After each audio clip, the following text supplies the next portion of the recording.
আসসালামু আলাইকুম। মিক্স রান্না এসএমএর আপনাদেরকে স্বাগতম জানিয়ে আরেকটা রেসিপির পর্ব নিয়ে আপনাদের মাঝে আসছি। তা আমি আজকে চিচিঙ্গে দিয়ে আলু রুই মাছ দিয়ে রান্না করব। তো আমার রেসিপিটা কেমন হয় দেখতে থাকেন। তো দেশ এবং দেশের বাইরের থেকে যে আমার ভিডিওটা দেখবেন অবশ্যই একটা লাইক দিয়ে আমার পাশে থাকবেন। পুরো ভিডিওটা স্কিপ না করে ভিডিওটা দেখবেন, আশা করি আপনাদের কাছে ভালো লাগবে।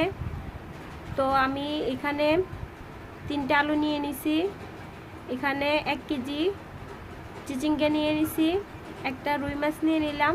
তো আমি এই যে চিচিঙ্গাটা এভাবে লম্বা লম্বা করে কেটে নিয়েছি, আর আলু নিয়ে নিছি, পেঁয়াজ, মরিচ, আর এখানে রুই মাছ নিয়ে নিছি। তো এই যে যেভাবে চিচিঙ্গাগুলো কাটে আমি এভাবে কাটলাম। তো এখানে আমি 6 পিস রুই মাছ নিয়ে নিছি, নিয়ে ধুয়ে পরিষ্কার করে নিয়ে আসছি। তো এখন একটু পরিমাণ মতো লবণ, হলুদ, একটু মরিচের গুঁড়ো দিয়ে রুই মাছটা ভালো করে মেখে নিব। এই যে আমার মাখা। এখন চুলে একটা কড়াই বসাই দিলাম, কড়াইটা একটু গরম হওয়ার জন্য অপেক্ষা করলাম আমি। তো এখানে পরিমাণ মতো তেল দিয়ে দিব।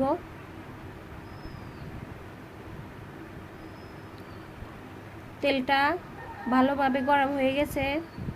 তেলটা আসলে ভালোভাবে গরম করে নেবেন, তাহলে মাছগুলো সুন্দর করে উল্টিবে, ভাজা হয়ে যাবে।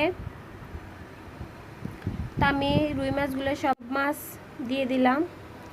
তো এখন আমি 1 পিঠ ভেজে নিছি, আরেকবার উল্টে দিব সুন্দর করে সব মাছ।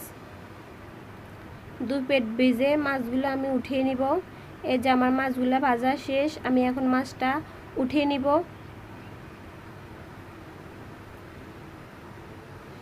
সবগুলো মাছ উঠিয়ে নিয়েছি। এই যে কড়াইয়ের ভিতরে আমি আরেকটু পরিমাণ তেল দিয়ে দিব। এখন পেঁয়াজ কুচি, মরিচ কুচি দিয়ে দিলাম, দিয়ে মরিচ পেঁয়াজগুলো একটু ভেজে নিব। পেঁয়াজ মরিচটা ভাজা হয়েছে, আমি এখন দিয়ে দেব 1 টেবিল চামচ রসুন বাটা, দিয়ে পেঁয়াজের সাথে মিক্স করে নিব। রসুনটা পেঁয়াজের সাথে মিক্স করে একটু ভেজে নিব। এখন এখানে পরিমাণ মতো হলুদ, মরিচ, লবণ দিয়ে দিব, দিয়ে মশলাটা একটু ভেজে নিব। আর মশলাটা যেন না পুড়ে তার সাথে আমি একটু পানি দিয়ে দিলাম, যেন মশলাগুলো না পুড়ে। মশলাটা আমি 5 মিনিট কষিয়ে নিব। মশলাটা আসলে যতক্ষণ কষাবেন তরকারিটা তত মজা হবে। তো এই যে আমার মশলাটা কষানো শেষ, আমি এখন চিচিঙ্গা আলুগুলো দিয়ে দিব। দিয়ে আমি চিচিঙ্গা আলুগুলা মশলার সাথে মিশিয়ে নেব।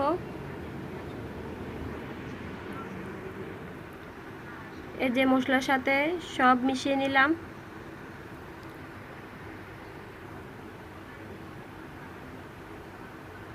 একটা ঢাকনার সাহায্যে আমি ঢেকে 5 মিনিট রান্না করার পর আমি আবার নেড়ে দিব। এই যে আস্তে আস্তে আমার চিচিঙ্গাগুলা কমে আসতেছে। আবার ঢাকনা দিয়ে আমি আবার কয় মিনিট কষিয়ে নিলাম। এই যে আমার কষানোর পর দেখেন অনেকখানি চিচিঙ্গা কমে গেছে। আমার চিচিঙ্গাগুলা কষানোর ভিতরে হাফ সিদ্ধ হয়ে গেছে। আমি এখন 1.5 মগ পানি দিয়ে দিব। এই যে আমি এখন 1.5 মগ পানি দিয়ে দিলাম। এই যে দেখতে পারতেছেন তরকারির কালারটা খুব সুন্দর আসতেছে। এখন উপরে সব মাছ দিয়ে দিব। এই যে মাছগুলো দিয়ে দিব। তো আমি একে একে সব মাছ দিয়ে দিব।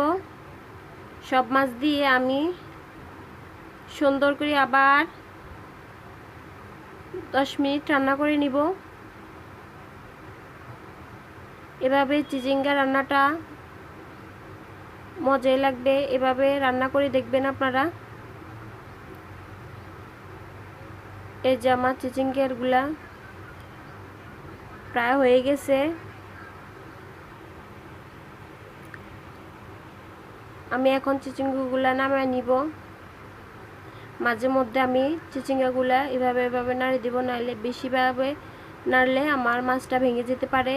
এই যে আমার চিচিঙ্গা রান্না শেষ, আমার রান্নাটা কমপ্লিট হয়ে গেছে।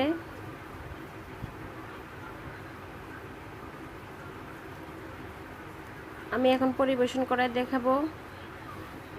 তো আমার চিচিঙ্গা রান্নাটা যদি ভালো হয়ে থাকে, লাইক কমেন্ট শেয়ার সাবস্ক্রাইব দিয়ে আমার পাশে থেকে যাবেন এবং নিত্য নতুন ভিডিও পাওয়ার জন্যে বেল আইকনটি ক্লিক করে রাখবেন।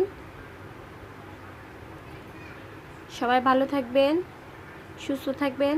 আরেকটা রেসিপি নিয়ে আপনাদের মাঝে হাজির হব। আল্লাহ হাফেজ, সবাই ভালো থাকবেন।